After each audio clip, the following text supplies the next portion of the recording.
আপোনালোকৰ মানুহজনী যে হেৰাইছে নাম কি? মানিক জান। আজি কেইদিন ধৰি হেৰাইছে? কালি 9টা-10টা বজাৰ পৰা। ক'ত গৈছিল?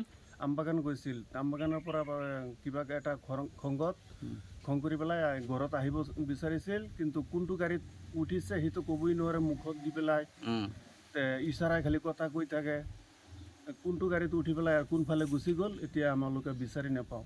তাৰমানে কথা ক'ব নোৱাৰে, গাড়ীত উঠিছে ঠিকেই, কিন্তু হেঁতি মানে ক'ব পৰা নাই যে মই অমুকত যাম তমুকত যাম। নাই নাই। এতিয়া আপোনালোকে বিচাৰ খুচৰি কৰি পোৱা নাই? নাই। আপোনালোকৰ ঘৰটো? পূব শিঙিমাৰি। আপোনালোকৰ পশ্চিম, আপোনালোকৰ লগতে থাকে না? মোৰ ঘৰতেই থাকে।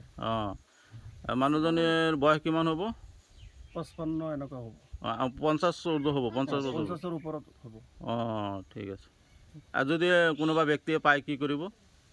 আমি আনিম গৈ পেলাই। আপোনাৰ ফোন নম্বৰটো কওকচোন, লাহে লাহে ক'ব হা। 600 3595 233। এইটো নম্বৰত যোগাযোগ কৰিলে হ'ব না? ঠিক আছে, আমি স্ক্ৰীণতে নম্বৰটো দি দিম, আপোনালোকে এইটো নম্বৰত যোগাযোগ কৰিলে পৰিয়ালৰ মানুহকে আনিব আৰু পৰিয়ালটো বহুত উপকৃত হ'ব হা।